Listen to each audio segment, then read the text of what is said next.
아우 냄새. 진짜 미치겠네. 김치 썩은 내가 현관을 뚫고 들어오잖아. 날카로운 하이톤의 목소리가 계룡시 해미르 아파트 105동의 복도를 찢을 듯 울렸다. 센서 등이 깜빡거리며 비춘 현관 앞에는 명품 슬리퍼를 신은 여자가 코를 틀어막은 채 서 있었다. 육군본부 인사처장 박철규 준장의 아내 최미란이었다. 그녀의 앞에는 전투복을 입은 여군 한 명이 고개를 숙인 채 서 있었다. 계급장은 하사. 이름표에는 이시아라는 세 글자가 박혀 있었다. 퇴근 직후 불려왔는지 그녀의 전투화에는 아직 흙먼지가 그대로였다. 죄송합니다. 사모님. 제가 훈련 준비 때문에 퇴근이 좀 늦었습니다. 시아가 정중하게 고개를 숙였지만 최미란의 미간에 잡힌 주름은 펴질 줄 몰랐다. 그녀는 발끝으로 현관 앞에 아무렇게나 던져진 종량제 봉투를 툭툭 찼다. 묶이지 않은 봉투 입구 사이로 붉은 국물이 흘러나와 복도 타일을 적시고 있었다. 이 하사. 군인은 시간 엄수가 생명이라며? 남편한테 그렇게 배웠는데 이 하사는 군인 정신이 좀 빠졌나 봐. 최미란이 비꼬듯 말했다. 죄송합니다. 죄송하면 말로만 하지 말고 행동으로 보여야지. 이거 봐. 일주일 동안 배달시켜 먹은 게 쌓여서 아주 썩고 있잖아. 우리 남편이 냄새에 민감해서 집에 들어오기 전까지 싹 치워놔야 해. 시아가 봉투 쪽으로 다가가려 하자 최미란이 기겁하며 뒤로 물러섰다. 아우 잠깐. 거기서 그냥 들고 가면 국물 다 흐르잖아. 여기서 분리수거 제대로 해서 가져가. 저번에 그냥 버렸다가 경비실에서 인터폰 왔었단 말이야. 시아는 잠시 멈칫했다. 아파트 복도에서 그것도 이 밤중에 음식물 쓰레기를 맨손으로 분리하라는 말인가. 그녀가 조심스럽게 물었다. 사모님 혹시 장갑이나 집게 같은 게 있겠습니까? 그 말에 최미란의 눈이 동그랗게 커졌다. 장갑? 어머, 얘 좀 봐. 지금 나보고 그 더러운 걸 찾으러 주방까지 다시 들어가라는 거야? 내가 비위가 약해서 그 냄새 맡으면 헛구역질이 올라온다니까? 군인이면 야전에서도 밥 먹고 다 한다면서 그깟 쓰레기가 뭐 대수라고 유난이야? 최미란은 팔짱을 끼며 턱으로 쓰레기 봉투를 가리켰다. 그냥 해. 손이야 씻으면 되지. 젊은 애가 융통성이 없어. 시아는 입술을 꽉 깨물었다. 거절할 수 없었다. 군대라는 계급사회, 그리고 관사라는 폐쇄적인 공간에서 장군 사모의 말은 곧 법이었다. 특히 남편의 인사고과를 쥐고 흔드는 박 준장의 아내라면 더더욱 그랬다. 시아는 천천히 쪼그리고 앉았다. 훅 끼쳐오는 악취가 코를 찔렀다. 삭힌 홍어 냄새와 썩은 달걀 냄새가 뒤섞인 듯한 지독한 악취였다. 그녀는 떨리는 손을 뻗어 봉투 안을 헤집었다. 참자. 참아야 한다. 시아는 속으로 주문을 외웠다. 차갑고 미끈거리는 감촉이 손끝에 닿았다. 일주일 전 먹다 남은 마라탕 용기였다. 붉은 기름이 둥둥 뜬 플라스틱 용기를 꺼내려는데 그 밑에 깔려있던 치킨 뼈와 엉겨붙은 휴지 뭉치가 딸려 나왔다. 시아가 저도 모르게 헛구역질을 참느라 짧은 신음을 내뱉었다. 그러자 최미란이 기다렸다는 듯 혀를 찼다. 어머. 표정 관리 안 되는 것 좀 봐. 누가 보면 내가 억지로 시킨 줄 알겠네. 이 하사 자원봉사 점수 필요하다고 했잖아. 내가 그거 챙겨주려고 일부러 일거리 주는 건데 고마운 줄을 모르네. 자원봉사 점수. 말은 번지르르 했지만 실상은 노예계약이나 다름없었다. 시아는 대꾸 없이 묵묵히 플라스틱 용기에 남은 국물을 옆에 있던 빈 페트병에 옮겨 담으려 애썼다. 하지만 용기 바닥이 찢어져 있었는지 붉은 마라탕 국물이 왈칵 쏟아지며 시아의 전투복 소매와 허벅지를 덮쳤다. 후두둑. 진한 기름때가 대한민국 육군 마크 위로 얼룩처럼 번졌다. 아. 시아가 당황하여 일어서려 하자 최미란이 날카롭게 소리쳤다. 야, 튀잖아. 내 슬리퍼에 튀면 내가 물어낼 거야? 이게 얼마짜린 줄 알아? 최미란은 시아의 더럽혀진 전투복은 안중에도 없었다. 오로지 자신의 명품 슬리퍼와 복도 타일이 더러워질까 전전긍긍할 뿐이었다. 시아는 주먹을 꽉 쥐었다. 손톱이 손바닥을 파고들었지만 손에 묻은 오물 때문에 아픔조차 느껴지지 않았다. 서러움이 목구멍 끝까지 차올랐다. 눈시울이 뜨거워지더니 기어코 눈물 한 방울이 툭 떨어져 전투복에 묻은 붉은 찌개 자국 위로 스며들었다. 그 모습을 본 최미란이 코웃음을 쳤다. 뭐야? 지금 울어? 기가 막혀서. 요즘 군대 참 당나라 군대라더니 쓰레기 좀 치우라고 했다고 질질 짜는 거야? 최미란이 허리를 숙여 시아와 눈을 맞췄다. 경멸과 조소가 가득 담긴 눈빛이었다. 그녀는 마치 벌레를 보듯 시아를 훑어보며 시아의 가슴을 후벼 파는 말을 내뱉기 시작했다. 너 같은 고아녀는 백도 없어서 승진도 못할 텐데 내 짬이나 치우다가 우리 남편한테 잘 보이면 너도 좋고 나도 좋잖아. 이게 다 너 생각해서 시키는 거야. 시아의 어깨가 흠칫 떨렸다. 고아. 그 단어가 비수가 되어 심장에 꽂혔다. 부모님이 일찍 돌아가신 건 맞지만 그녀에게는 누구보다 든든한 가족이 있었다. 지금 당장이라도 주머니 속에 핸드폰을 꺼내 삼촌에게 전화를 걸면 이깟 아파트 단지 하나쯤은 순식간에 초토화될 것이었다. 하지만 시아는 그러지 않았다. 제 힘으로 할 겁니다. 삼촌 도움 없이 이시아라는 이름 석자로 당당하게 군인이 될 거예요. 임관식 날 삼촌에게 했던 약속이 족쇄처럼 그녀를 붙잡았다. 시아는 고개를 더욱 깊이 숙였다. 억지로 목소리를 짜냈다. 죄송합니다. 실수했습니다. 알면 빨리 치워. 남편 올 시간 다 됐으니까 그 역겨운 냄새 안 나게 물 청소까지 싹 해놓고 가. 그리고 최미란이 집 안으로 들어가려다 말고 멈춰섰다. 내일 우리 민준이 학교 녹색 어머니회 당번인 거 알지? 아침 7시 반까지 학교 정문으로 와. 군복 입고 가면 애기 좀 살려놔. 쪽팔리게 꾀재재하게 입고 오지 말고 좀 다려 입고 와라. 알았어? 쾅. 대답도 듣지 않고 현관문이 닫혔다. 도어락이 잠기는 소리가 유난히 차갑게 들렸다. 복도에 홀로 남겨진 시아는 멍하니 닫힌 문을 바라보았다. 손에는 썩은 음식물 찌꺼기가 덕지덕지 묻어 있었고 전투복에서는 지독한 악취가 진동했다. 고아년. 백도 없는 게. 최미란의 목소리가 환청처럼 귓가를 맴돌았다. 시아는 부들부들 떨리는 손을 들어 올려 전투복 주머니를 더듬었다. 차가운 금속성의 감촉. 녹음기였다. 방금 전의 대화는 하나도 빠짐없이 녹음되어 있었다. 시아는 젖은 눈을 들어 올려 현관문 위에 달린 CCTV를 바라보았다. 붉게 충혈된 그녀의 눈빛은 더 이상 나약한 피해자의 것이 아니었다. 그것은 먹잇감을 노리는 맹수의 눈빛으로 변해가고 있었다. 그래. 어디 계속 짖어봐. 시아가 낮게 은조렸다. 그 짖는 소리가 비명으로 바뀔 날이 머지않았으니까. 그녀는 썩은 쓰레기 봉투를 거칠게 묶었다. 봉투가 터질 듯 팽팽해졌다. 마치 그녀의 인내심처럼. 다음 날 아침 육군본부 인사처장실. 박철규 준장은 모닝커피를 마시며 기분 좋게 신문을 펼쳤다. 그의 책상 위에는 장군이라는 직함을 상징하는 성판별 모양 명패이 번쩍이고 있었다. 충성. 인사과장입니다. 노크 소리와 함께 부관이 들어왔다. 김소령. 무슨 일이야? 아침부터 표정이 왜 그래? 그게 징계위원회 건으로 보고드릴 사항이 있습니다. 박 준장이 눈썹을 꿈틀거렸다. 징계? 누구? 이시야 하사 말입니다.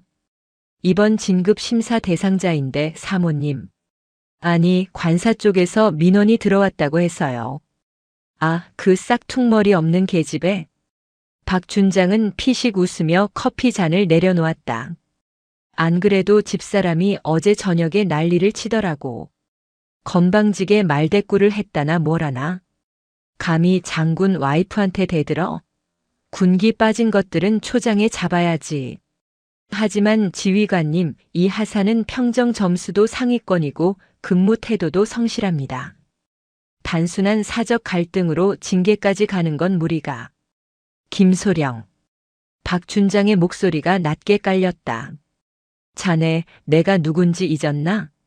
인사처장이야. 내 식구 하나 못 챙기면서 무슨 인사를 논해? 걔가 뭐 대단한 집 자식이라도 돼? 쥐뿔도 없는 고아라며. 박 준장은 의자 등받이에 거만하게 기대앉았다. 명령 불복종 및 상관 모욕죄. 그걸로 엮어. 시끄럽게 굴면 옷 벗기겠다고 겁 좀 주고. 알아들었나? 부관인 김소령은 난처한 표정을 지었지만 계급의 무게를 이길 순 없었다. 알겠습니다. 김소령이 나가자 박 준장은 핸드폰을 들어 아내에게 전화를 걸었다.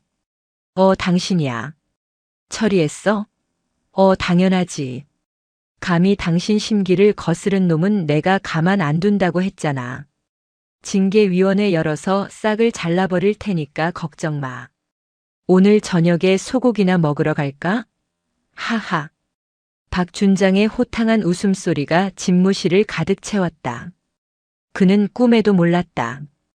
자신이 방금 자른다고 말한 그 싹이 사실은 자신을 뿌리째 뽑아버릴 거대한 거목의 가지였다는 사실을. 같은 시각 계룡대 본청 가장 깊숙한 곳. 대한민국 육군 서열 1위 참모총장실. 넓은 집무실의 창가에 서서 계룡산의 능선을 바라보는 한 남자가 있었다. 어깨에 박힌 4개의 별 대장 계급장이 햇빛을 받아 눈부시게 빛났다. 육군 참모총장 이태신 대장이었다. 똑똑. 총장님, 법무실장 들어왔습니다. 들어오라고 해. 이태신의 목소리는 중후하고 묵직했다. 곧이어 법무실장 준장이 긴장된 표정으로 서류 봉투 하나를 들고 들어왔다. 찾았나? 네, 총장님. 지시하신 대로 이시야 하사에 대한 최근 동향 보고서입니다.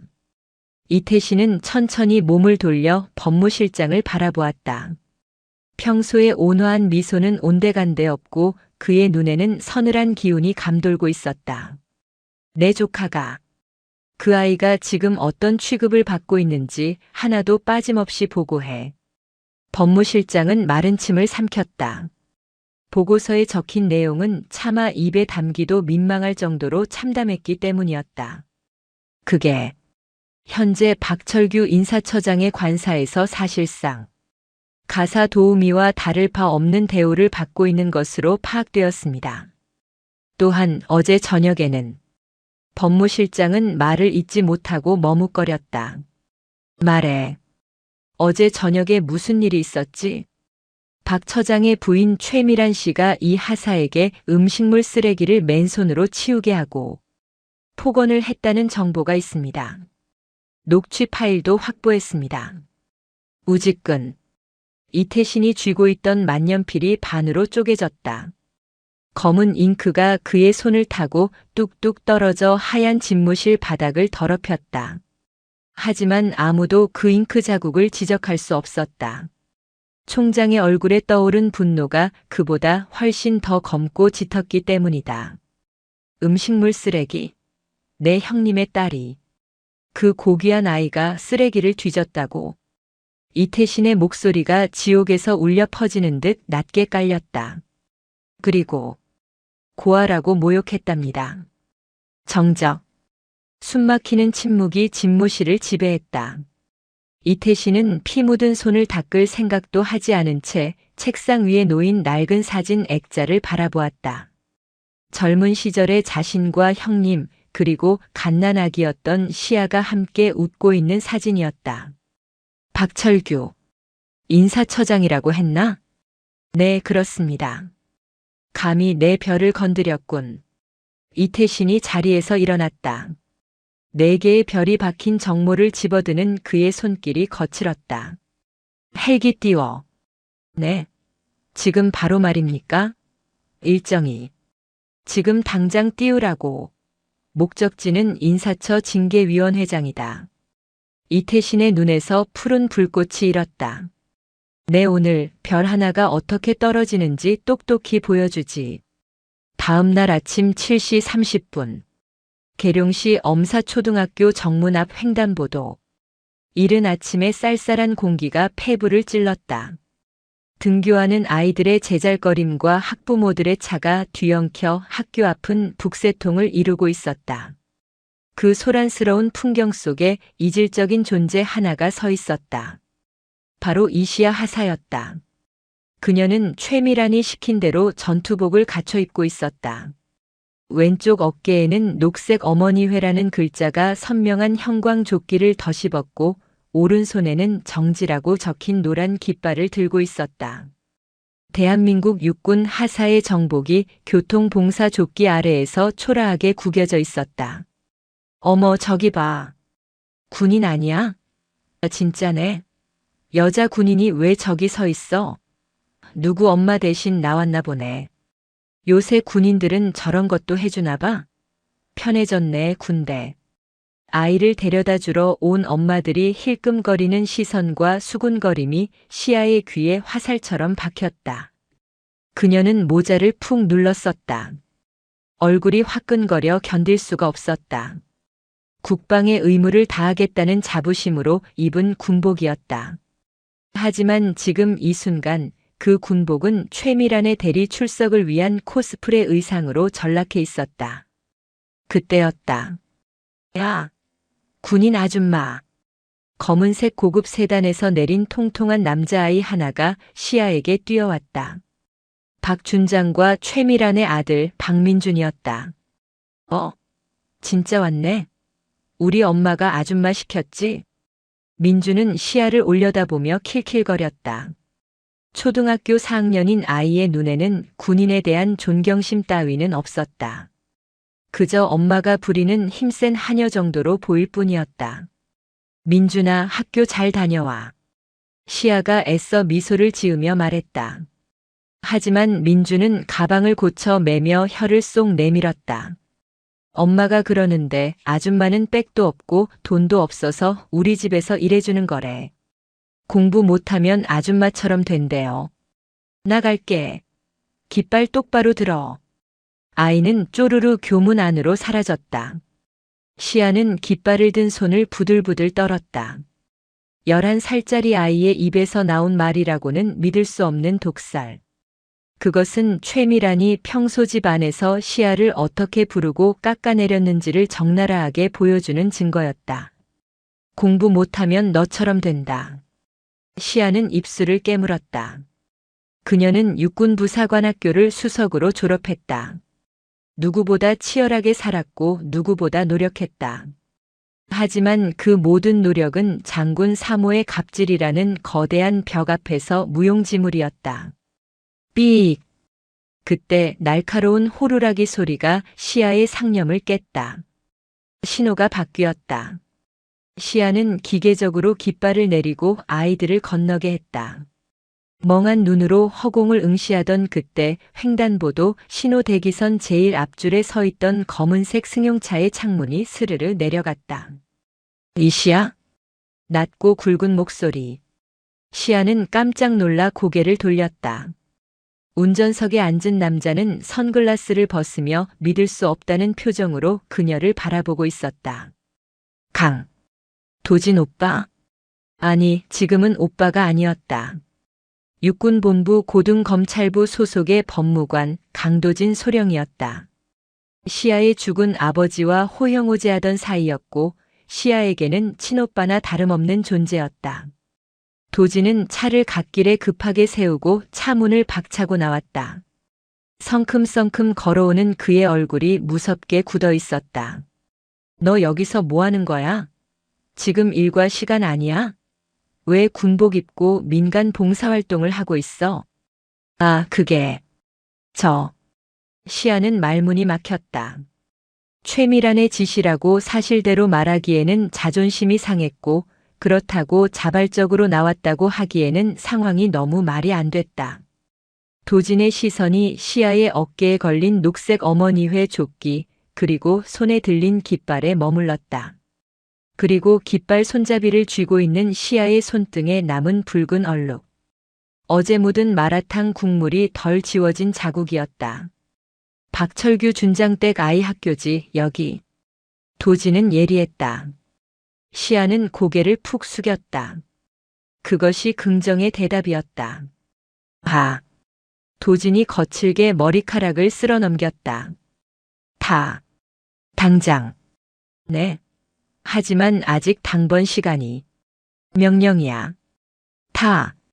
도진의 고함에 주변 학부모들이 놀라 쳐다보았다. 시아는 어쩔 수 없이 조끼를 벗어들고 도진의 차 조수석에 올랐다. 차가 출발하자마자 도진이 핸들을 쾅 내리쳤다. 너 바보야? 왜 이러고 살아? 작은아버지는? 총장님은 이 사실 알고 계셔? 말씀드리지 마세요. 제발요. 시아가 다급하게 도진의 팔을 잡았다. 삼촌 알면 부대 뒤집어져요. 저 제 힘으로 인정받고 싶어서 삼촌 정체 숨기고 임관한 거예요. 아시잖아요. 여기서 삼촌 힘 빌리면 전 진짜 평생 낙하산 소리 들어요. 인정? 야, 이시야. 이건 인정받는 과정이 아니라 착취당하는 거야. 장군 사모가 하사관을 사적인 심부름에 동원해? 그것도 근무 시간에? 이건 직권남용의 군형법 위반이야. 도진의 목소리가 차 안을 울렸다. 하지만 시아는 고개를 저었다. 증거가 필요해요. 확실하게 보내버릴 증거가. 시아는 주머니에서 녹음기를 꺼냈다. 어제 사모가 저한테 한 말이에요. 이거 말고도 많아요. 마트 심부름, 분리수거, 애들 숙제 대필. 다 모아놨어요. 도진은 갓길에 다시 차를 세우고 시아가 건넨 녹음기를 재생했다. 너 같은 고아녀는 백도 없어서 승진도 못할 텐데 내 짬이나 치우다가. 치지직거리는 잡음 섞인 최미란의 목소리가 차 안에 퍼졌다. 듣는 내내 도진의 얼굴이 불그락푸르락 변했다가 이내 차갑게 식어갔다. 법조인의 눈빛으로 변한 것이었다. 고아. 도진이 헛웃음을 터뜨렸다. 대한민국 육군 참모 총장의 조카한테 고아라고. 이 여자가 진짜 간이 배 밖으로 나왔구나. 도진은 녹음기를 시아에게 돌려주며 단호하게 말했다. 시아야. 참는 건 여기까지야. 더 참으면 그건 미덕이 아니라 방조야. 내가 삼촌 힘 빌리기 싫다면 법대로 해. 내가 도와줄게. 군 검찰 이름 걸고 이 여자랑 박준장, 내가 박살 내준다. 그때 시아의 휴대폰이 울렸다. 발신자는 박철규 준장. 내 충성. 이시아 하사입니다. 야, 이 하사. 너 지금 어디야? 집사람한테 전화 왔는데 학교 앞에 없다며? 근무 시간에 땡땡이 치고 어디 갔어? 수화기 너머로 박준장의 고함이 터져 나왔다. 옆에서는 최미란이 거봐, 제가 저렇다니까? 싹수가 노래. 라며 거드는 소리가 들렸다. 시아는 도진을 바라보았다. 도진이 고개를 끄덕였다. 이제 시작하라는 신호였다. 시아는 깊게 숨을 들이마셨다. 그리고 난생 처음으로 수화기를 향해 또박또박 말했다. 박철규 준장님, 지금은 일과 시간입니다. 저는 군인으로서 부대 업무 복귀하겠습니다.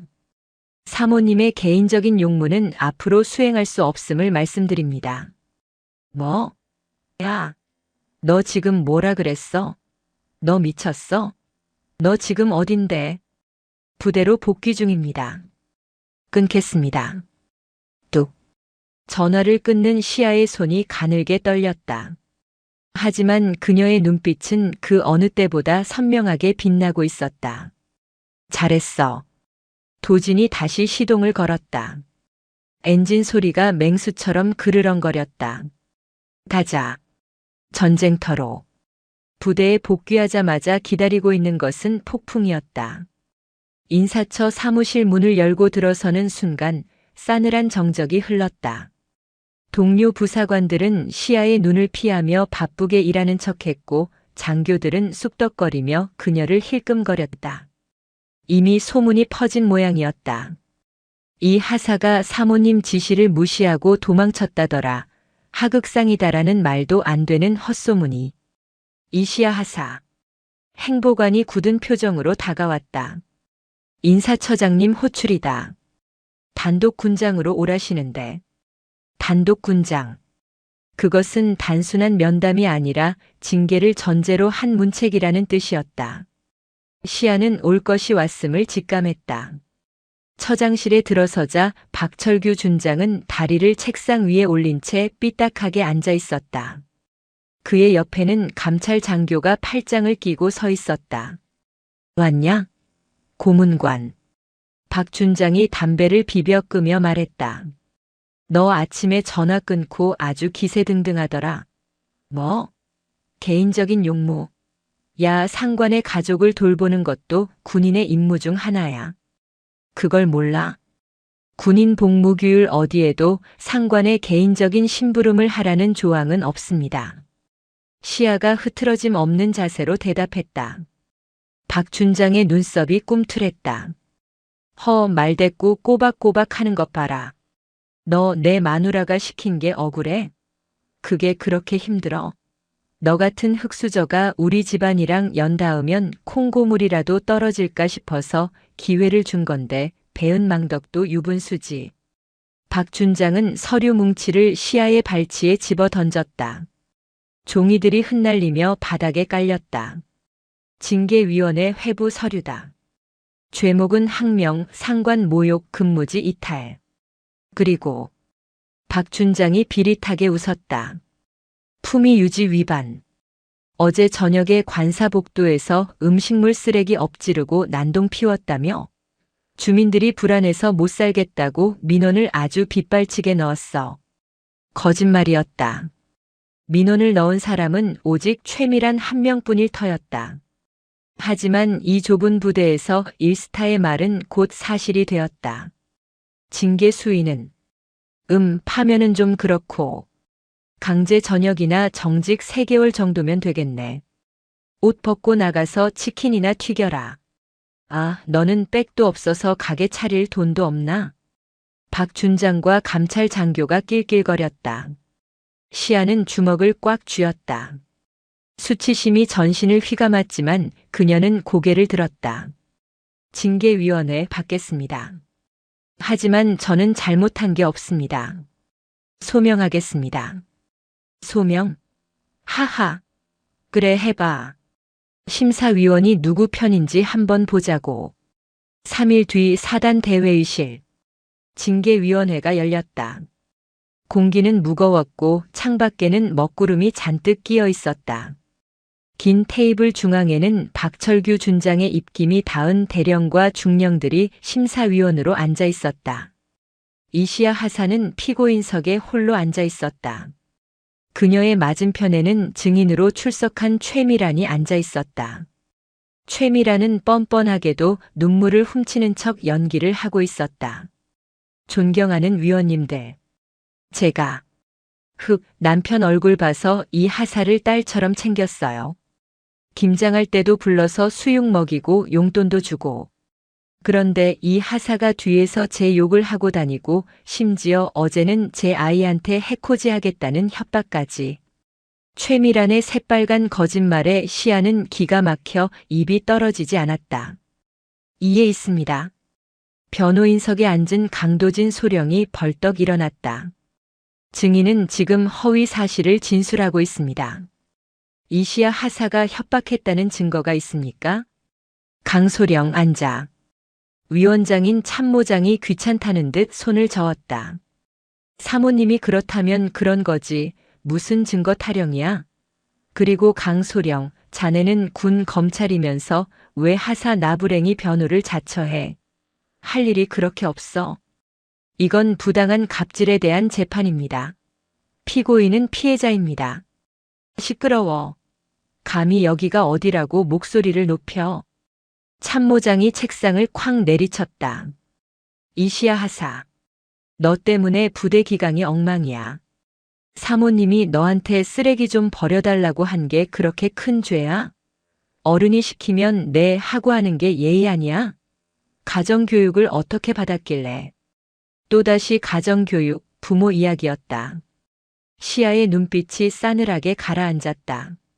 더 이상 참을 이유가 없었다. 가정교육. 시아가 자리에서 천천히 일어났다. 그녀의 돌발 행동에 위원들이 웅성거렸다. 방금 제 가정교육을 운운하셨습니까? 뭐야? 너 지금 반항하냐? 제 아버지는 군인이셨습니다. 국가에 충성하고 불의에 타협하지 말라고 가르치셨습니다. 그리고 제 삼촌께서도 항상 말씀하셨습니다. 군복은 권력자의 하녀복이 아니라 국민을 지키는 수의라고요. 삼촌? 풋야. 내 삼촌이 뭐 동네 슈퍼 아저씨라도 되냐? 어디서 훈계질이야? 최미란이 코웃음을 치며 끼어들었다. 너 같은 근본 없는 애들이 꼭 없는 집안 자랑을 하더라. 그래서? 내 그 대단하신 삼촌이 와서 구해준다니? 오라고 해봐. 와서 내 앞에서 무릎이라도 꿇어보라고 해. 박준장도 거들었다. 이 하사 마지막 경고다. 지금이라도 내 아내한테 무릎 꿇고 빌면 강제 전역은 면하게 해주마. 자존심 세우지 말고 기어. 그게 내가 살 길이야. 시아는 고개를 저었다. 그리고 품 안에서 휴대폰을 꺼냈다. 아니요. 저는 빌지 않습니다. 그리고 시아의 시선이 창밖을 향했다. 멀리서부터 공간을 찢는 듯한 거대한 굉음이 들려오고 있었다. 두두두두두두두. 헬기 소리였다. 그것도 한 대가 아니었다. 창문이 덜덜 떨릴 정도의 진동이 회의실을 덮쳤다. 뭐야? 무슨 소리야? 위원들이 당황하여 창가로 몰려갔다. 그들의 얼굴이 순식간에 경악으로 물들었다. 저거. 연병장 상공에 검은색 헬기가 선회하고 있었다. 기체 옆면에 새겨진 마크. 별 4개. 육군 참모총장의 헬기였다. 그리고 그 뒤를 이어 헌병대 차량 수십 대가 사이렌을 울리며 본청 건물을 포위하고 있었다. 성판? 사성? 박준장의 입이 떡 벌어졌다.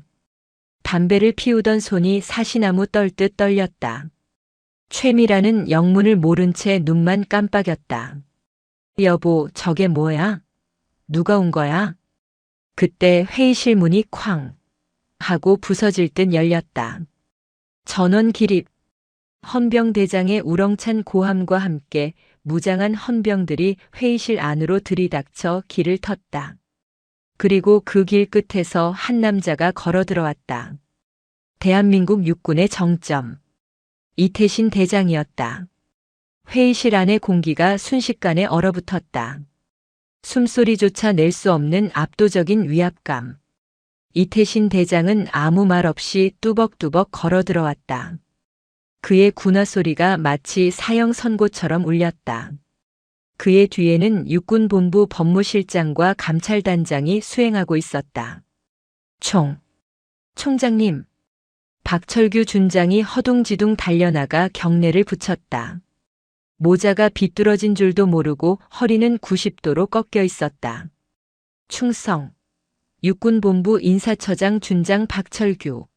총장님의 방문을 환영하. 치워. 이태신은 박 준장의 경례를 받지 않았다. 아니, 그를 벌레 보듯 지나쳤다. 박 준장은 민망함과 공포에 질려 손을 내리지도 못한 채 굳어버렸다. 이태신의 시선은 오직 한 사람, 피고인석에 서 있는 이시야 하사에게 고정되어 있었다. 그녀의 낡은 전투복, 그리고 그 위에 묻은 희미한 얼룩들을 본 이태신의 눈가가 파르르 떨렸다. 시아야. 이태신이 낮고 부드러운 목소리로 불렀다.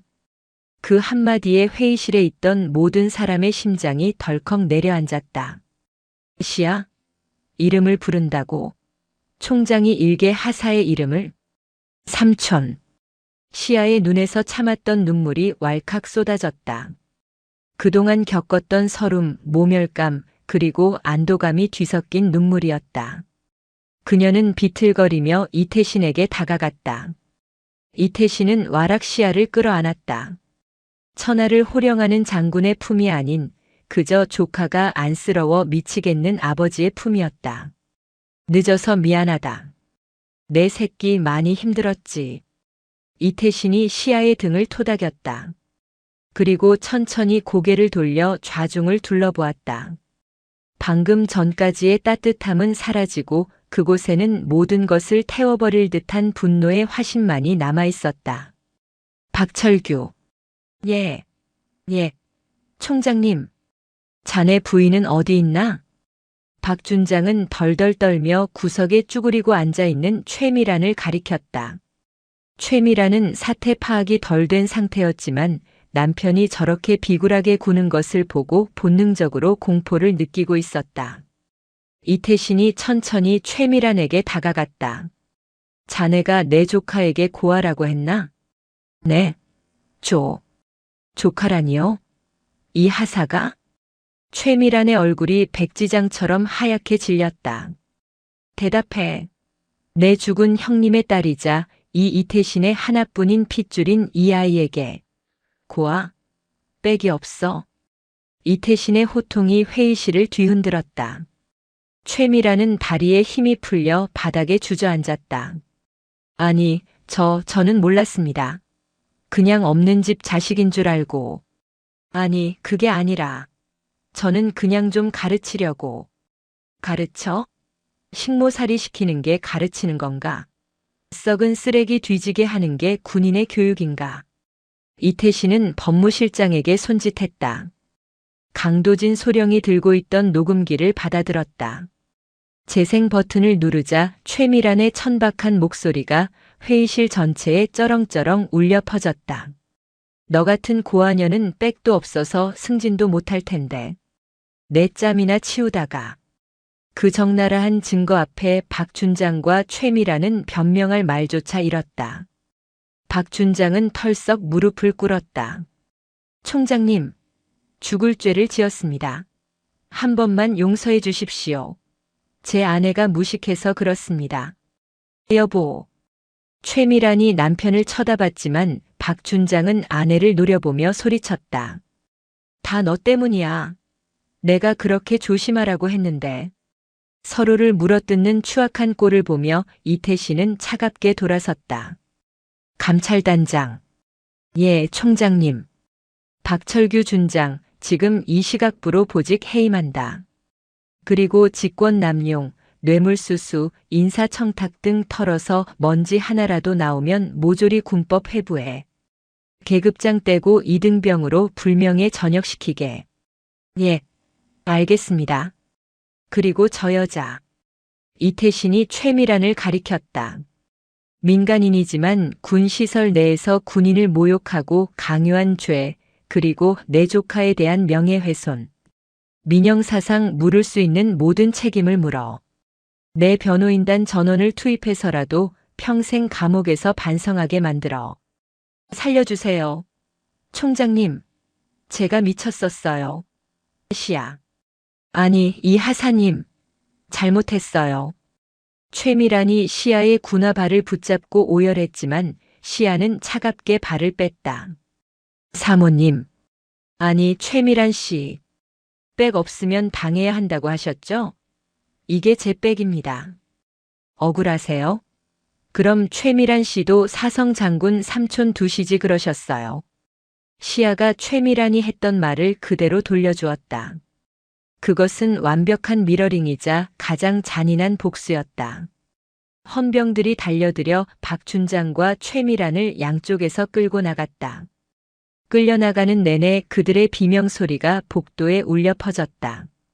상황이 정리되자 이태신은 다시 시야를 바라보았다. 시야야. 네, 총장님. 이제 숨지 마라. 너는 내 자랑스러운 조카이자 대한민국 육군의 훌륭한 부사관이다. 이 삼촌이 내 뒤에 항상 서 있겠다. 이태신이 자신의 별 4개가 박힌 성판 옆에 시야를 세웠다. 그리고 징계위원들을 향해 말했다. 이 자리에 있는 모든 위원들 방조제로 징계위원회 회부될 준비들 하게. 대령과 중령들이 사색이 되어 고개를 숙였다. 일주일 뒤 뉴스 화면에는 장군 부부의 갑질, 육군 참모총장 조카 건드려 패가망신이라는 자막이 대문짝만하게 실렸다. 국민들은 통쾌했고 군 내부에서는 자정의 바람이 불었다. 박철규는 이등병으로 강등되어 불명예 전역 후 연금 한 푼 받지 못한 채 쫓겨났고 최미라는 구속되어 징역형을 선고받았다. 그들이 살던 관사에서는 매일같이 채권자들의 고함이 들린다는 소문이 돌았다. 그리고 육군본부 연병장. 화창한 햇살 아래 이시야 하사의 표창 수여식이 열렸다. 상장. 하사 이시야. 위 군인은 투철한 군인 정신으로 불의에 굴하지 않고 군 내부의 부조리를 척결하는 데 앞장섰으므로 이태신 대장이 직접 시야의 가슴에 표창장을 수여했다. 시야는 정복을 입고 늠름하게 경례를 올렸다. 충성. 수고했다. 내 딸. 이태신이 작게 속삭이며 시야를 안아주었다. 수많은 카메라 플래시가 터졌다. 다음 날 조간신문 일면에는 참모총장과 여군 하사가 환하게 웃으며 마주보는 사진이 실렸다. 그 사진의 제목은 이러했다. 계룡대의 가장 빛나는 별 그리고 그녀를 지키는 4개의 별. 시야는 이제 더 이상 누군가의 하녀도 백없는 고아도 아니었다. 그녀는 스스로 빛나는 군인이었다. 계룡대 헌병단군 사경찰 조사실 1호. 철제 책상 하나와 의자 2개가 놓인 삭막한 공간에 박철규 준장이 앉아 있었다. 불과 몇 시간 전까지만 해도 인사처장실에서 다리를 꼬고 부하들을 호령하던 그의 어깨에는 이제 계급장 대신 수갑찬 손목만이 떨리고 있었다. 하지만 그의 눈빛은 아직 죽지 않았다. 아니, 정확히 말하면 상황 파악을 못하고 있었다. 야, 수사관. 물 안 가져와? 내가 누군지 몰라? 나 박철규야. 인사처장이라고. 총장님이 잠시 오해하셔서 화나신 건데 너희들이 이렇게 막대해도 될 것 같아? 박철규는 책상을 쾅쾅 내리쳤다. 사성 장군인 총장이 직접 지시한 사안이라도 군대 내부의 라인과 정치로 어떻게든 무마할 수 있다고 믿는 눈치였다. 조용히 하십시오. 피의자 박철규. 맞은편에 앉은 군 검찰 수사관이 차갑게 대꾸했다. 피의자? 이 새끼가 진짜 돌았나? 야, 법무실장 오라 그래. 내 동기야. 전화 한 통이면 너 같은 건 바로 영창이야. 철컥. 그때 조사실에 무거운 철문이 열리고 누군가 들어왔다. 박철규의 얼굴에 화색이 돌았다. 오, 강소령. 그래, 자네가 올 줄 알았어. 내 변호인으로 온 건가? 거봐, 내가 끈 떨어진 년은 아니라니까. 들어온 사람은 강도진 소령이었다. 하지만 그의 손에는 변호인 선임계가 아닌 두툼한 수사 기록 파일이 들려 있었다.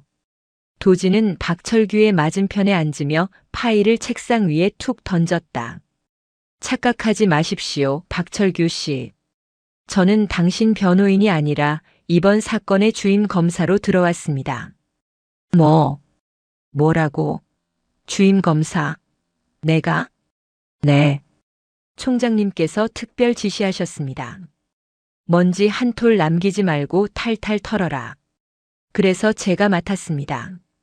당신과 최미란 씨가 이시야 하사에게 저지른 만행들 제가 제일 잘 아니까요. 도진의 눈빛이 서늘하게 빛났다. 박철규는 그제야 등골이 오싹해짐을 느꼈다. 강도진은 군 내에서도 미친 개로 불리는 원칙주의자였다. 한 번 물면 절대 놓지 않는 독종. 자, 시작하죠. 혐의가 너무 많아서 밤을 새워도 모자라겠네요. 직권 남용 권리 행사 방해, 강요죄, 모욕죄, 근무지 이탈교사. 뇌물수수 정황도 포착됐습니다. 뇌물? 야, 이씨야 그 계집애 괴롭힌 건 인정해. 마누라가 시킨 거니까. 근데 뇌물이라니. 그건 모함이야. 박철규가 길길이 날뛰었다. 도지는 피식 웃으며 사진 한 장을 꺼내 밀었다. 이거 작년 진급심사 때 김 대령에게 받은 골프채 세트 아닙니까? 시가 500만 원 상당. 그리고 그 골프채 최미란 씨가 이씨야 하사시켜서 몰래 버리라고 했었죠? 피 묻은 채로. 박철규의 눈동자가 심하게 흔들렸다. 그걸 내가 어떻게 해.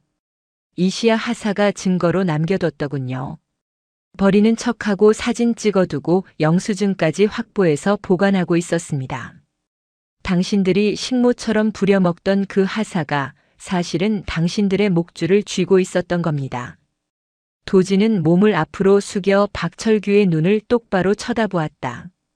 당신은 끝났어. 옷 벗는 걸로 안 끝나. 군 교도소에서 썩게 될 거야. 한편 옆방 조사실 2호. 최미라는 박철규보다 훨씬 더 시끄럽게 발악하고 있었다. 이거나. 내가 누군지 알아? 장군 사모야.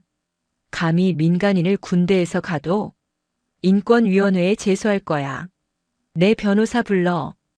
최미라는 헝클어진 머리를 쓸어 넘기며 고래고래 소리를 질렀다. 그녀의 앞에는 여군 수사관이 무표정한 얼굴로 앉아 있었다. 최미란 씨. 당신은 현재 민간인 신분이지만 군사시설 내에서 군인을 상대로 범죄를 저질렀기 때문에 군 검찰과 민간 검찰의 합동 수사를 받게 됩니다. 조용히 앉으세요. 범죄? 내가 무슨 범죄를 저질러? 그냥 어린애 좀 가르친 게 죄야? 걔가 고아라서 가정교육 못 받은 티를 내길래 내가 거두어 준 거라고. 선의를 베푼 사람한테 이렇게 뒤통수를 쳐? 아직도 정신을 못 차린 최미란의 입에서 고아라는 단어가 또 튀어나왔다. 그때 조사실 스피커를 통해 묵직한 목소리가 흘러나왔다. 유리창 너머 참관실에 있던 이태신 총장의 목소리였다. 아직도 그 더러운 입을 놀리는군. 최미란이 소스라치게 놀라 매직 미러반사 유리 쪽을 쳐다봤다. 내가 내 조카를 어떻게 키웠는지 자네가 알 리가 없지. 자네가 그 아이에게 짬을 버리게 하고 개 산책을 시킬 때 나는 그 아이 사진을 보며 매일 밤을 울었다. 형님을 지키지 못했다는 죄책감 때문에. 유리창 너머의 목소리는 분노를 억누르고 있었다. 조사를 거부한다고? 좋아. 그럼 자네가 그토록 자랑하던 장군 사모의 품위가 세상에 어떻게 알려지는지 똑똑히 보게나. 조사실 벽면에 설치된 TV 모니터가 켜졌다. 뉴스 속보였다. 속보 육군 장성 부인 부하 여군에게 노예 갑질 충격 실태. 화면에는 모자이크 처리된 최미란이 이시야 하사에게 손가락질을 하며 쓰레기 봉투를 던지는 CCTV 영상이 나오고 있었다. 시아가 확보해둔 영상이었다. 저게 뭐야? 저게 왜 뉴스에 나와? 최미란의 얼굴이 흑빛으로 변했다. 앵커의 멘트가 비수처럼 꽂혔다. 해당 장군 부인은 피해 장병에게 고아, 하녀 등의 인격 모독적인 발언을 서슴지 않았으며 심지어 자녀의 학교 숙제와 녹색 어머니회 봉사활동까지 강요한 것으로 드러났습니다. 국민들의 공분이 들끓고 있습니다. 최미란은 털썩 주저앉았다. 그녀가 그토록 중요하게 여기던 체면, 명예, 주변의 시선. 그 모든 것이 산산조각 나고 있었다. 뉴스가 보도된 다음 날 대한민국은 발칵 뒤집혔다. 인터넷 포털 사이트 검색어 1위부터 10위까지가 온통 계룡대 갑질, 장군 사모, 음식물 쓰레기 하사로 도배되었다.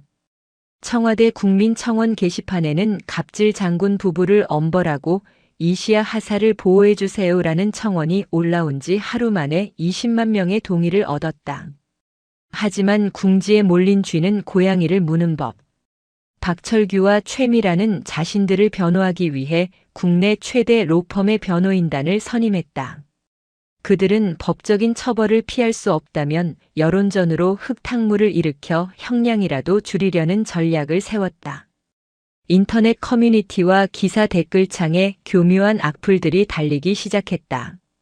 근데 저 여군도 문제 있는 거 아님? 얼마나 일을 못했으면 사모가 시켰겠음? 평소에 행실이 안 좋았다던데. 총장 조카라는 것도 사실 구라 아님? 여자가 꼬리쳐서 장군한테 접근했다가 사모한테 걸려서 복수하는 거라던데 키읔키읔. 전형적인 피해자 탓하기와 물타기 수법이었다. 구치소에 수감된 최미란이 변호사를 통해 지시한 짓이었다. 이시아는 관사 내 자신의 방에서 그 댓글들을 보고 있었다. 손이 부들부들 떨렸다. 아무리 강한 척해도 온 세상이 자신을 씹어대는 듯한 공포는 20대 중반의 청년이 감당하기 힘든 무게였다. 시아야. 방문이 열리고 이태신 총장이 들어왔다. 그는 사복 차림이었다. 별 4개가 달린 제복을 벗은 그는 그저 마음씨 좋은 삼촌의 모습이었다. 보지 마라. 똥파리들이 윙윙거리는 소리에 귀 기울일 필요 없어. 삼촌. 사람들이 저보고 꽃뱀이래요. 제가 삼촌백 믿고 설치는 거래요. 전 그냥 군인이 되고 싶었을 뿐인데. 시아가 울먹이며 말했다. 이태신은 시아의 폰을 빼서 엎어두었다. 그래서 내가 준비했다. 똥파리들을 한 방에 날려버릴 살충제를. 네. 오늘 오후 2시. 국방부 브리핑룸에서 공식 기자회견을 할 거다. 너도 같이 가자. 저도요? 하지만 제 신분이 노출되면 이미 다 알려졌다. 이제는 숨을 때가 아니라 당당하게 나서서 진실을 말할 때야. 내 아버지가 내 형님이 목숨 바쳐 지킨 군복이 부끄럽지 않다는 걸 보여줘라. 오후 2시 국방부 브리핑룸. 수백 명의 기자가 몰려들어 카메라 플래시를 터뜨렸다. 단상에 오른 이태신 총장은 비장한 표정으로 마이크 앞에 섰다. 그 옆에는 정복을 말끔하게 차려입은 이시야 하사가 긴장한 표정으로 서 있었다. 이태신은 준비해온 원고를 읽지 않았다. 그는 곧바로 카메라를 응시하며 입을 열었다. 대한민국 육군 참모 총장 이태신입니다. 최근 발생한 불미스러운 사건으로 국민 여러분께 심려를 끼쳐드려 죄송합니다. 그는 깊이 고개를 숙였다. 그리고 옆에 있는 시아를 가리켰다. 이 군인은 제 조카입니다. 하지만 조카이기 이전에 국가에 충성하고 국민을 보호하겠다는 신념 하나로 입대한 대한민국의 자랑스러운 육군 하사입니다. 장내가 술렁거렸다. 총장이 직접 혈연 관계를 공식 인정한 것이다. 일각에서 돌고 있는 특혜 의혹이나 꽃뱀 루머는 전부 가해자 측이 퍼뜨린 악의적인 거짓입니다. 여기 증거를 공개합니다. 화면이 바뀌었다. 강도진 소령이 준비한 자료였다. 최미란이 흥신소 직원에게 돈을 입금하며 인터넷에 이 하사 욕 좀 써줘라고 지시한 통화 녹취록, 그리고 댓글 조작 정황이 담긴 문자 메시지 캡처본이 대형 스크린에 띄워졌다. 기자들의 탄성이 터져나왔다. 저들은 반성하기는커녕 피해자를 2번 죽이는 여론 조작을 시도했습니다. 이에 군은 무관용 원칙으로 대응할 것입니다. 아울러 이태신이 잠시 말을 멈추고 시아의 어깨를 감쌌다. 이시야 하사가 그동안 모아온 갑질 다이어리를 전면 공개합니다. 화면에는 시아가 1년 동안 꼼꼼하게 기록한 수첩 내용이 떴다. X월 X1. 사모님 지시로 아들 학원 픽업. 3시간 대기. X월 X1. 사모님 명품백 수선 맡김. 수선비 내 카드로 결제. X월 X1. 음식물 쓰레기 맨손 처리. 고아라고 욕먹음. 날짜, 시간, 장소, 그리고 당시의 감정까지 적힌 처절한 기록. 그 어떤 거짓 선동도 이 진실된 기록 앞에서는 힘을 잃을 수밖에 없었다. 브리핑을 생중계로 지켜보던 국민들은 분노했다.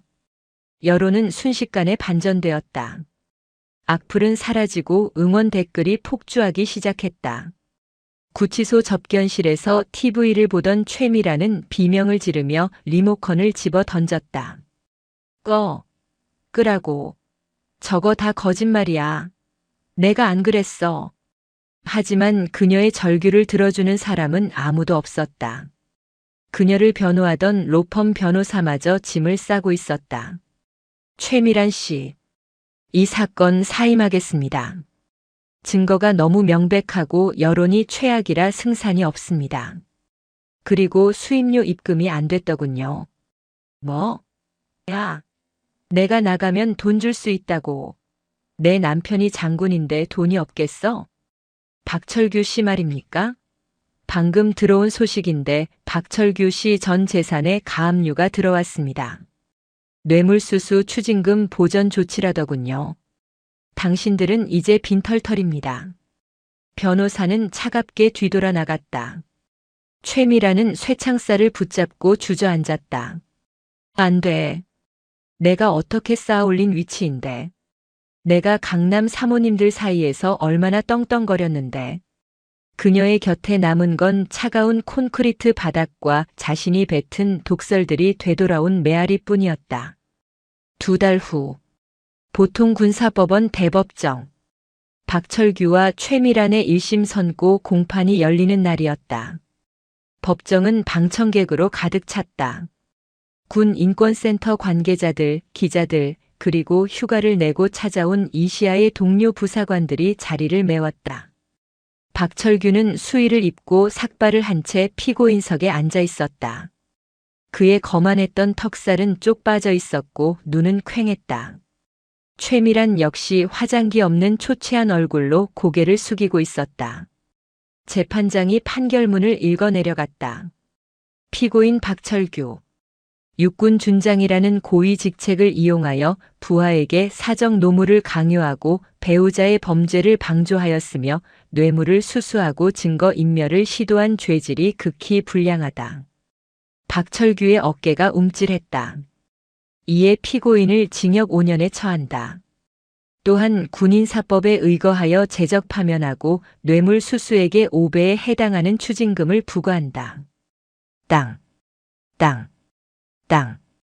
징역 5년. 실형이었다.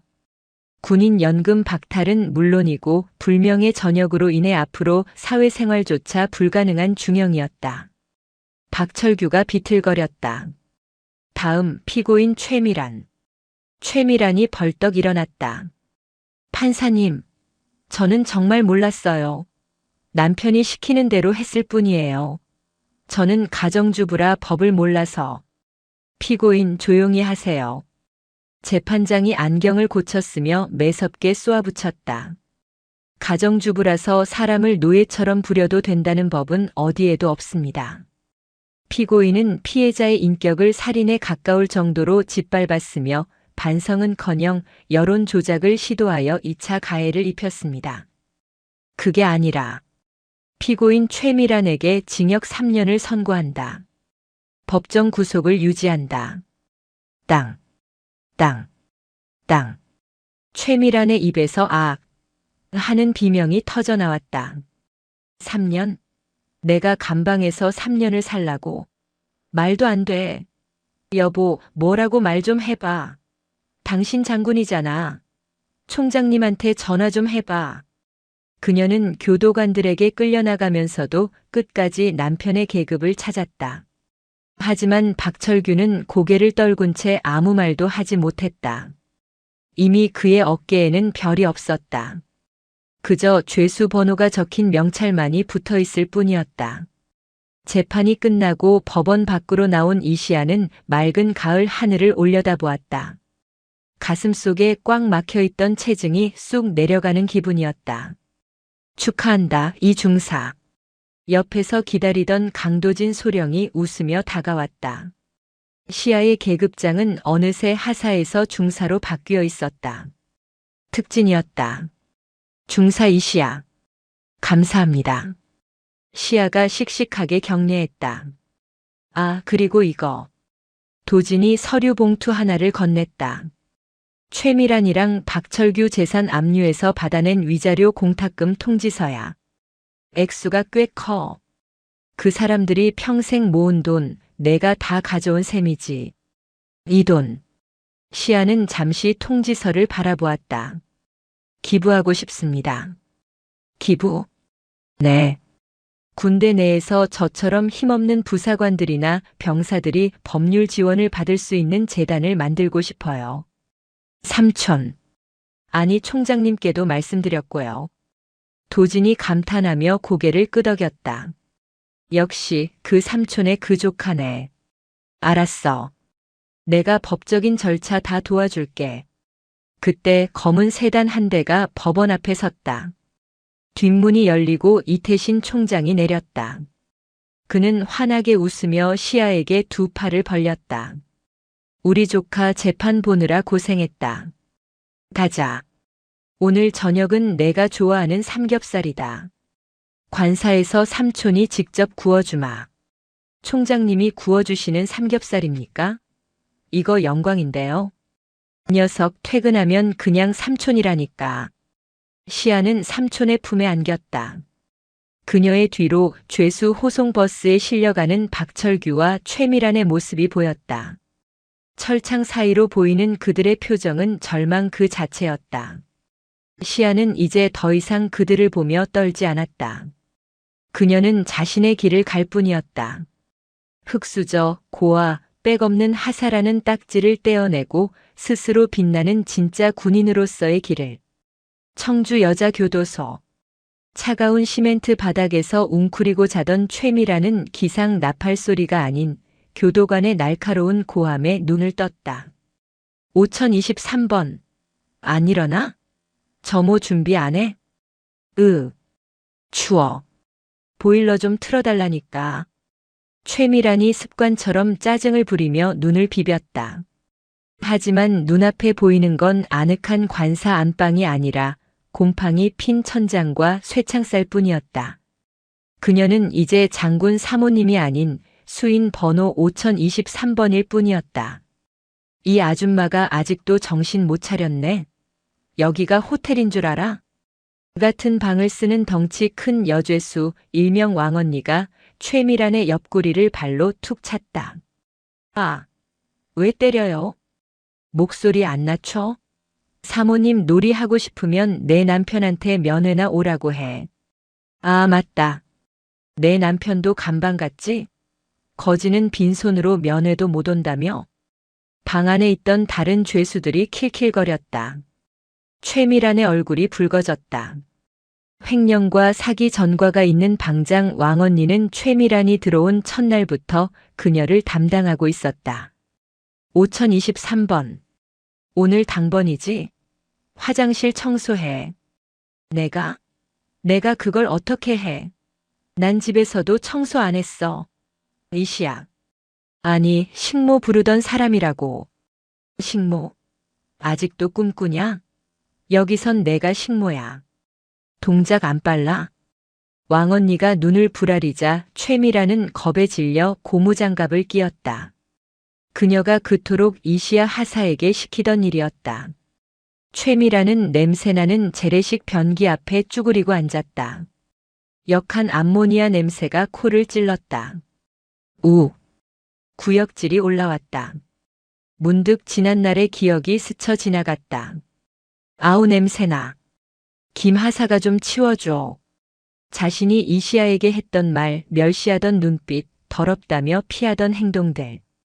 그것들이 부메랑이 되어 정확히 자신의 등 뒤에 꽂히고 있었다. 솔질을 하던 최미란의 손등 위로 굵은 눈물방울이 떨어졌다. 변기 물에 섞인 눈물은 아무런 동정도 받지 못했다. 그녀는 자신이 뱉은 침을 자신이 핥아야 하는 지옥 속에 갇혀 있었다. 한편 같은 시각 계룡대. 이시야 중사는 더 이상 의기소침한 피해자가 아니었다. 그녀는 당당한 교관이 되어 있었다. 신임 하사들을 교육하는 집체 교육장. 단상의 선 시아의 눈빛은 매서웠다. 주목. 군인은 계급으로 말하지만 인격은 계급장이 만들어주지 않는다. 그녀의 목소리에 수십 명의 신임 부사관이 숨을 죽였다. 나 역시 한때 부당한 지시에 침묵했던 적이 있다. 하지만 침묵은 해결책이 아니다. 여러분이 입은 군복은 누군가의 하인이 되기 위해 입은 게 아니라 국가와 국민을 지키기 위해 입은 것이다. 알겠나? 예, 알겠습니다. 우렁찬 대답이 강당을 울렸다. 교육이 끝나고 나오자 복도에서 기다리던 강도진 소령이 박수를 쳤다. 오, 이시야 중사. 카리스마가 장난 아닌데? 호랑이 교관 다 됐어. 놀리지 마십시오. 다 검사님이. 아니, 오빠가 도와준 덕분 아닙니까? 시아가 쑥스러운 듯 웃었다. 두 사람 사이의 기류는 사건 이후 미묘하게 변해 있었다.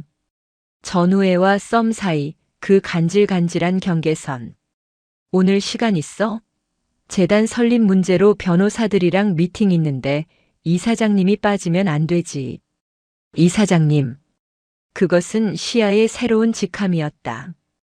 박철규와 최미란에게서 받아낸 거액의 배상금 전액을 출연해 만든 군 인권보호재단 별빛의 이사장이 바로 이시아였다. 네, 가야죠. 그 돈 10원 한 장도 허투루 쓰면 안 되니까요. 그 사람들 피눈물로 만든 돈이잖아요. 시아의 눈이 단단하게 빛났다. 그녀는 복수를 넘어 자신과 같은 또 다른 피해자가 생기지 않도록 시스템을 만들고 있었다. 그것이야말로 진정한 승리였다. 계절이 바뀌어 관사 단지에도 벚꽃이 흩날리는 봄이 왔다.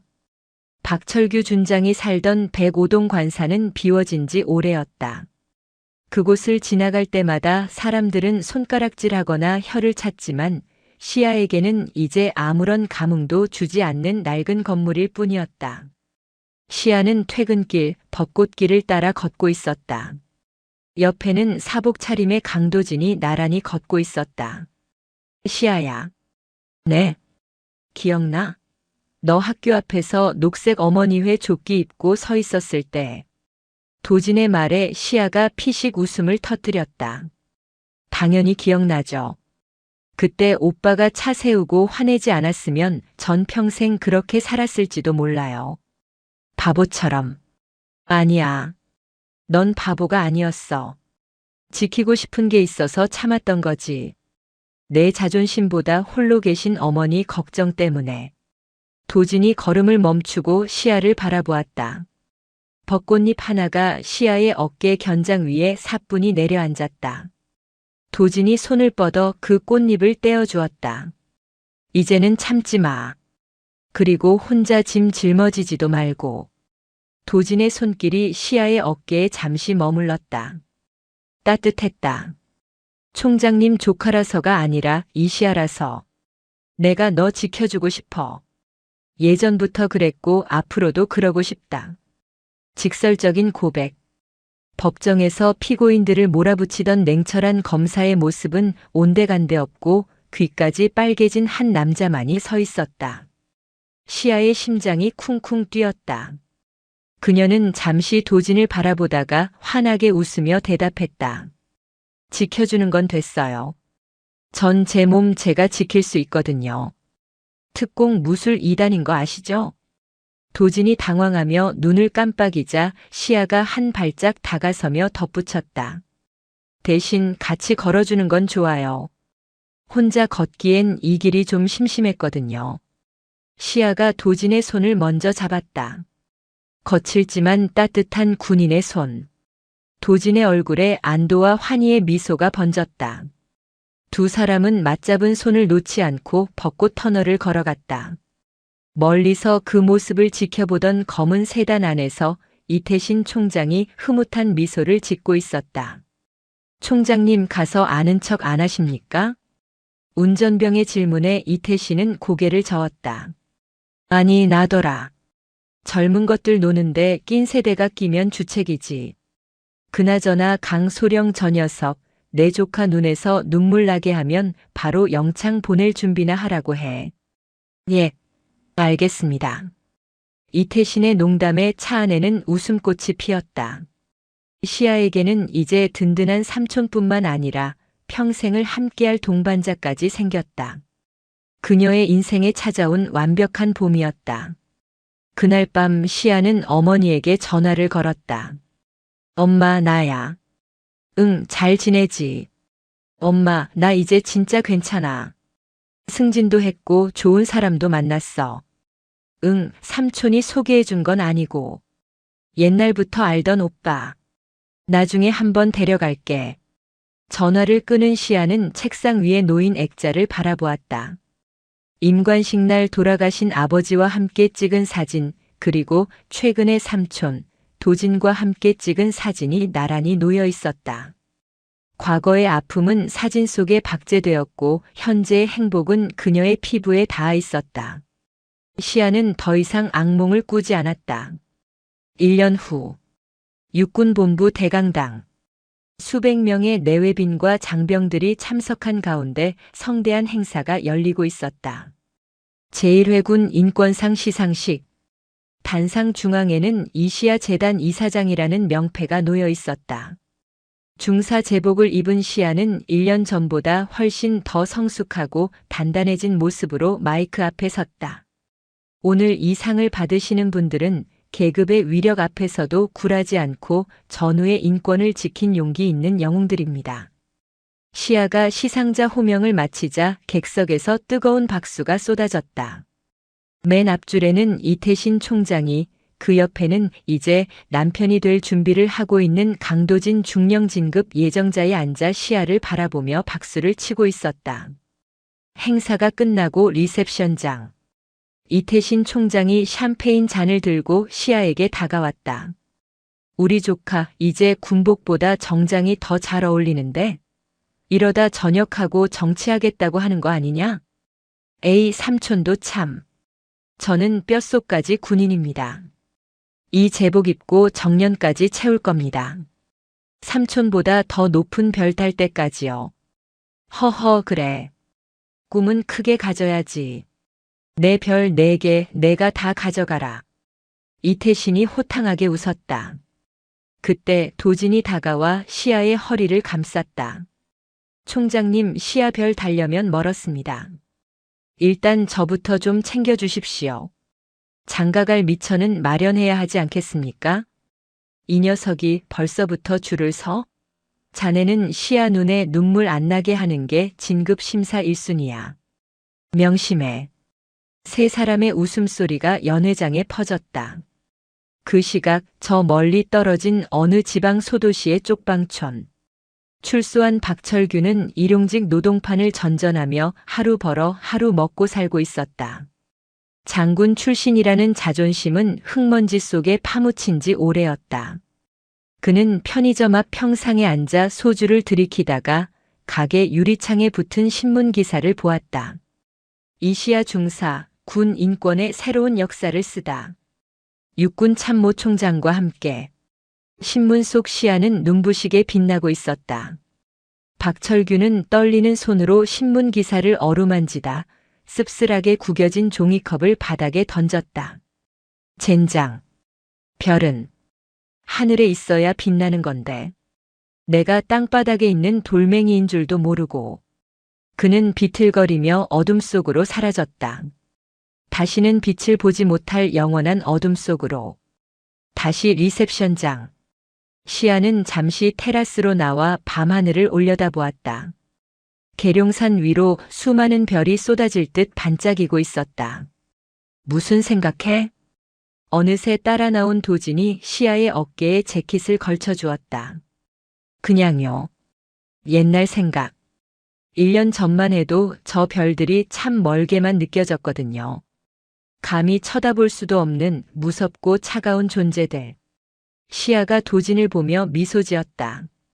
그런데 이제는 아니에요. 저 별들 다 제 편인 것 같아요. 그럼 내가 가장 빛나는 별인데 내 주위를 도는 위성들이야 우리는. 도진이 시아의 이마에 가볍게 입을 맞추었다. 가자. 주인공이 없으면 파티가 안 끝나. 네, 가요. 시아는 도진의 손을 잡고 빛이 쏟아지는 연회장 안으로 발걸음을 옮겼다. 그녀의 발걸음 하나하나가 당당했다. 더 이상 누군가의 백이 필요 없는 스스로 빛을 내는 항. 계룡대에 숨겨진 별은 이제 숨겨지지 않았다. 그녀는 세상 밖으로 나와 가장 높은 곳에서 가장 따뜻하게 빛나고 있었다.